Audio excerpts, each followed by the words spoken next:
O próximo jogo, se nós perder, tá fora. O próximo até a final. Se nós perder, tá fora.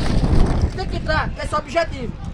A pessoa tenta mexer, tenta querer colocar os meninos, mas o jogo, menino vicioso. Chegou ali, uma foto nada a ver, não. Nós temos bastante pra fazer. Acontece. Agora é o seguinte. Venha quem vier. Vamos atropelar. Guarani aqui dentro. Um empate aqui, ó. Tá todo mundo de cabeça baixa. Eu gosto disso, de cabeça baixa. Porque o objetivo não foi alcançado, que era a vitória. A partir de agora nós temos que sair alegre, rindo. O que nós pensar é vitória. Agora não tem mais empate não pode mais empatar não.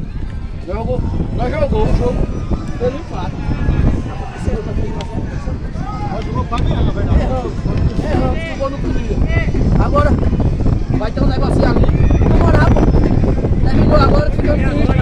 Vamos comemorar. É pra valer que Nós tá na estamos carreira se preparar. vamos se preparar, pô. Perdendo muito jogo tem que ir perna, pô. Jogo em perna. Sábado ou domingo, então os caras vão aqui fora, fica cedo já.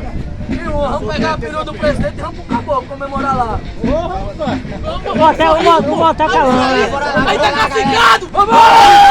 1, 2, 3 e... Olha nós que já no céu, santificado sem emoção, pela nosso rei, seja feita a vossa vontade, assim na terra como no céu, o pão nosso cada dia é o seu, perdoa a nossa vez, assim como nós perdoamos também que é o pedido, não nos deixe de tentação, vai do homem, Ave Maria, cheia de graça, é convosco, bendito sois vós entre as mulheres, bendito é o fruto do vosso ventre, Jesus, Santa Maria, Mãe de Deus, rogai por nós pecadores, agora e na hora da nossa morte, amém. 1, 2, 3, vai! Valeu, galera. Cara de que chupou limão da bora, meu amigo, anima!